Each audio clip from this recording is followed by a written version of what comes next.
Welcome back to The Explainer. I am so incredibly glad you're here with us today, because we're tackling a topic that is literally universally felt, but, rarely spoken about out loud.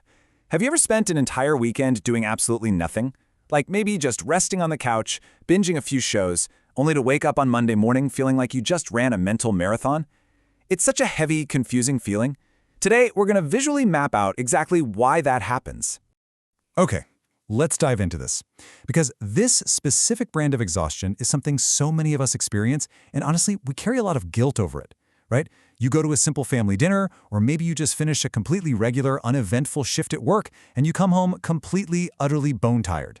Technically, nothing bad happened. You didn't lift anything heavy, there were no major arguments, yet you find yourself wondering why normal life feels so incredibly draining, and you might even start blaming yourself for feeling so wiped out. To really understand this, I want you to think of your brain like your smartphone. You haven't been using the heavy, high-performance apps today, you haven't played any intense games, but your battery icon is flashing red at 1%. Why? Well, because you have 100 different background apps quietly running all day long. You haven't run a physical marathon, no, but your brain is totally exhausted from the invisible weight of tracking everyone else's emotions. It takes a massive amount of hidden energy to run those emotional programs in the background. Section 1. The exhaustion of doing nothing.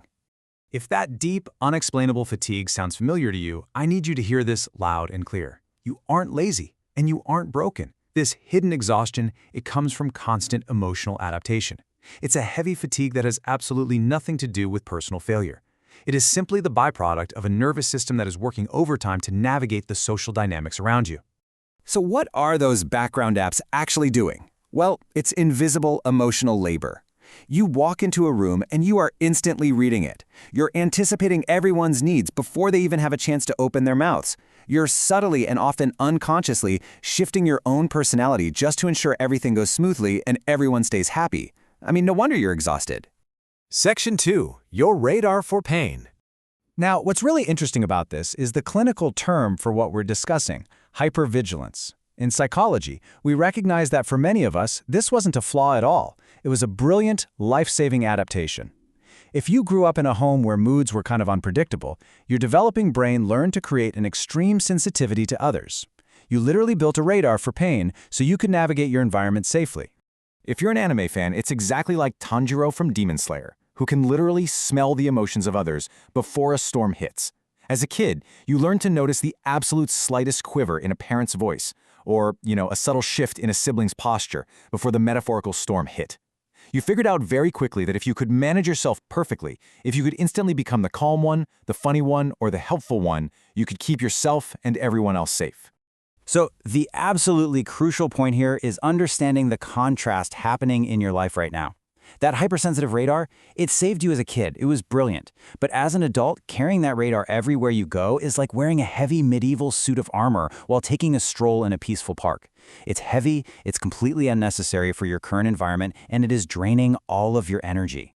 Section 3. The swan singo. I absolutely love this metaphor. On the surface, just like a swan gliding across a lake, you look entirely graceful and composed. You're the easygoing one. You've got it all together. But underneath the water, completely out of sight, you are paddling like crazy just to stay afloat. You are expertly hiding an inner psychological thriller from the outside world while frantically trying to manage everyone's comfort levels. Let me give you a highly relatable example of this swan paddling. It's the exhausting background noise of overanalyzing microscopic details. Think about overthinking an okay versus an okay with 3 little dots at the end of a text message. You're staring at your phone, spending 20 minutes dissecting the difference between the two. You're trying to decode the invisible emotional threat in a basic text message until your brain is entirely wiped out. Section 4. Losing your own story. I really want this quote to sink in. The real danger here isn't just that you're physically and mentally tired. It's that you eventually start to disappear. When you spend your entire life acting as a supporting character in everyone else's movie, constantly making sure their plot lines run smoothly, you literally forget what your own story is even about. You lose the narrative of your own life.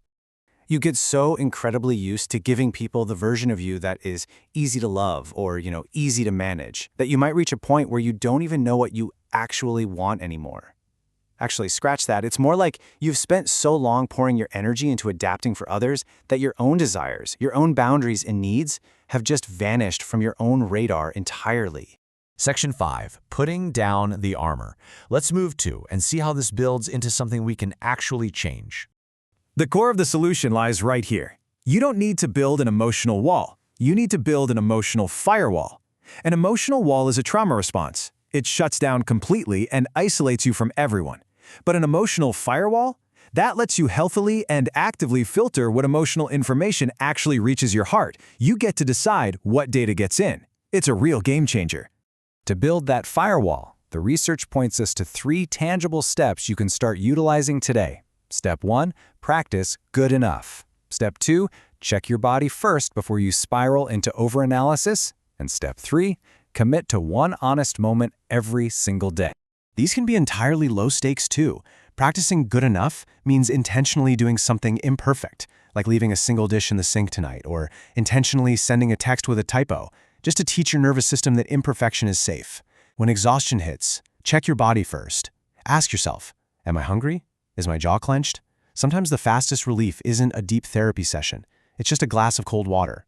Finally, ask, what do I actually want right now?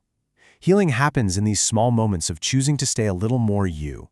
You have spent so long pouring into others that it is absolutely time to pour back into yourself. So, I want to leave you with a provocative question. What's one thing you do to recharge your social battery when it hits 0? I want you to drop your answer in the comments below.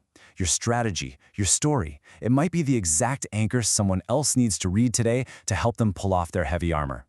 Thank you so much for joining me for this explainer. Keep learning, keep growing, and I'll catch you next time.